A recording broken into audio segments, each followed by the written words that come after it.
মনে করেন আপনি আমাকে মিথ্যা একটা অপবাদ দিয়েছেন এবং ধুয়ে রেখে দিয়েছেন একদম মিথ্যা অপবাদ দিয়ে।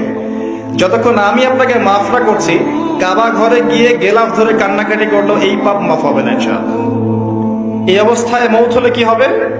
পরকালে দেখবেন আমি দাঁড়িয়ে আছি আপনার জন্য। আপনার হিসাব হচ্ছে, হিসাব শেষ।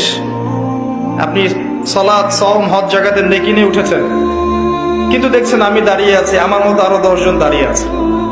ওই 10 জনকে আপনি গালি দিয়েছিলেন, অপবাদ দিয়েছিলেন, তাদের গীবত করেছিলেন, তাদের সম্পদ ও সম্মানের হানি করেছিলেন।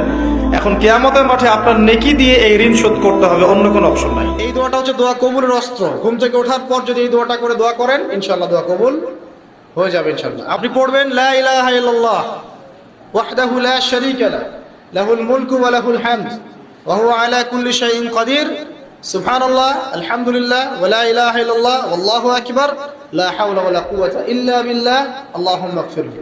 এটা পড়ার পরে হাত তুলে দোয়া করেন, যা দোয়া করবেন তাই পাবেন। যত বেশি দরুদ পড়বেন আপনার টেনশন তত কমে যাবে।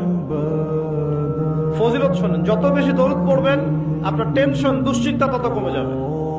যত বেশি দরুদ পড়বেন আল্লাহ তত রহম করবে আপনাকে, আপনার গুনাহ তত মাফ হবে, আপনার নেকির পাল্লা তত ভারী হবে, এবং মুহাম্মদ সাল্লাল্লাহু আলাইহি ওয়াসাল্লামের সুন্নতের উপর আমল করা আপনার জন্য সহজ হবে।